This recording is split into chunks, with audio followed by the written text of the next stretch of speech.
ඒක එතුමාගේ මතෙන් නිකන් මේ මගෙන් ඒ වගේ ප්‍රශ්න අහන්න එපා. ඔය අපේ පක්ෂයේ අභ්‍යන්තර කටයුතු සාකච්ඡා කරන මීටින් එකක්. අපි ඒකේ අභ්‍යන්තර කටයුතු පක්ෂ ප්‍රතිසංවිධානය කිරීම, රටේ පවතින ආර්ථික තත්ත්වයත් එක්ක ජනතාව මුහුණ දෙන ගැටලු, ඒවට විපක්ෂයේ කාර්යභාරය කවරාකාරයෙන් විය යුතුද කියන කාරණා තමයි සාකච්ඡා කරන්නේ. මන්ත්‍රීතුමා දැන් අදත් ගොවියෝ හැමදාම දැන් පාට බහැලා තියෙනවා. දැන් ආණ්ඩුවේ කියන්නේ රුපියල් 120යි දෙන්න පුළුවන්. අපි වතුරක් දීලා තියෙනවා, පොරත් අඩුවට දීලා තියෙනවා. මේ ගාන තමයි ගොවියන්ට දෙන්න පුළුවන්. නෑ දැන් ගොවියන්ට අඩු කුලේ මිනිස්සු කියලා බැනපු කට්ටියනේ ඔය කියන්නේ. හරිද? ඒ කාලේ ගොවියන්ව අමුඩ ගස්සලා ගොවියන් එක උද්ඝෝෂණ ගිහිල්ලා ගොවි රජවරු කියලා ගියාගෙන කට්ටිය තමයි අඩුම තරමෙන් ඒගොල්ලන්ගේ මේ නිෂ්පාදනයට මිලක් දෙන්නේ නැතුව ඒ මිනිස්සුන්ගේ ආත්ම ගෞරවයටත් හානි කරන ආණ්ඩුවක් බවට පත් වෙලා තියෙනවා. ඉතින් අපි දන්නවනේ මේසෙට තට්ටුවක් දැම්මම හාල් කිලෝ 10 හාල් කිලෝවක් රුපියල් 10කින් වැඩි වුණේ කොහොමද කියලා ඉවරලා. ඉතින් මේ අය තනිකරම මේ ආණ්ඩුව ව්‍යාපාරිකයන්ගේ අල්ලේ නැට වෙන ආණ්ඩුවක්. ඒ නිසා මහ ජනතාව ගැනවත් මේ එහෙම නැත්නම් මේ තමන්ට ඡන්ද දුන්නු ජනතාව ගැනවත් මේ මහ ජනතාව මුහුණ දෙන ගැටලු ගැනවත් එහෙම සංවේදීභාවයක් පේන්නේ නැහැ අපිට. පළාත් සභා මැතිවරණය තුනක් මොන වගේ තත්යකටපත්? ඒකද පළාත් සභා මැතිවරණය තියෙනක හොඳයි. එතකොට ආණ්ඩුවට තමන් සම්බන්ධව ලිට්මස් පරීක්ෂාවක් කරන්න පුළුවන්. එහෙම නැත්නම් විපක්ෂය කරන චෝදනා බොරු කී ඉන්න ඕනේ නැහැ. එතකොට ඒගොල්ලෝ කරන චෝදනාව හරිනම් මහ ජනතාව ඒගොල්ලන්ව දෙනවයි. විපක්ෂය කරන චෝදනා හරිනම් මහ ජනතාව විපක්ෂය දෙනවයි. එතකොට විපක්ෂයට තමන් සම්බන්ධව තක්සේරුවක් ගන්න පුළුවන්. ආණ්ඩුවටත් තමන් සම්බන්ධව තක්සේරුවක් ගන්න පුළුවන්.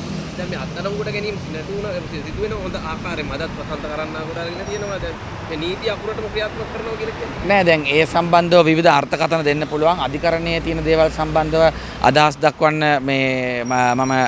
මට බෑ ඒක සම්බන්ධව. නමුත් මේ ආණ්ඩුව තමන්ට විරුද්ධ මතයන් දරන අය හඹා යෑමේ ක්‍රියාවලියක් ක්‍රියාත්මක වෙනවා කියන එක මම කියන්න කැමතියි. දැන් කවුරු හරි රාජ්‍ය දේපල රාජ්‍ය දේපල කොල්ල කාලා තියෙනවා නම්, හොරකම් කරලා තියෙනවා නම්, මිනි මරලා තියෙනවා නම්, මද්ද්‍රව්‍ය ව්‍යාපාරය දෙදලා තියෙනවා නම් දඬුවම් ලබන්න ඕන. ඒක වෙනම කතාවක්. හැබැයි මර්ධනය කියන්නේ වෙනම කතාවක්. දැන් මේ චරිත බිසිංහ මහතාගෙන එහෙම සාකච්ඡා වුණාද? නෑ බෑ. එතුමා සම්බන්ධව අපි තීරණයක් දුන්නානේ ඉතින්. ඉතින් ඒක දැන් හොද මඩේ දාන්න ඕනේ නෑනේ. රට යන අත මොකද හිතෙන්නේ? ඉතින් ඕගොල්ලන්ගේ ගෙදර ගියාම කුස්සියේදී පේනවනේ ඒක මොකද්ද කියලා. ඔයාගේ ජීවිතේම වට තේරෙනවා රට යන අත කොහොමද කියලා ඉවරලා. මැදියාගම් ලබන රටක් කියලා කියන්නේ. ඔව් දැන් මේ එම ලෝක බැංකුවෙන්ම තමයි කියලා තියෙන්නේ ලංකාවේ දුප්පත්භාවය මේ දෙගුණකින් වැඩි වෙලා තියෙනවා කියලා ඉවරලා. හරිද? එතකොට දරිද්‍රතාවය මේ සෑහෙන වැඩිලා තියෙනවා. මැදි ආදායම් සල්ලි තියෙන කට්ටියට සල්ලි තියෙනවා.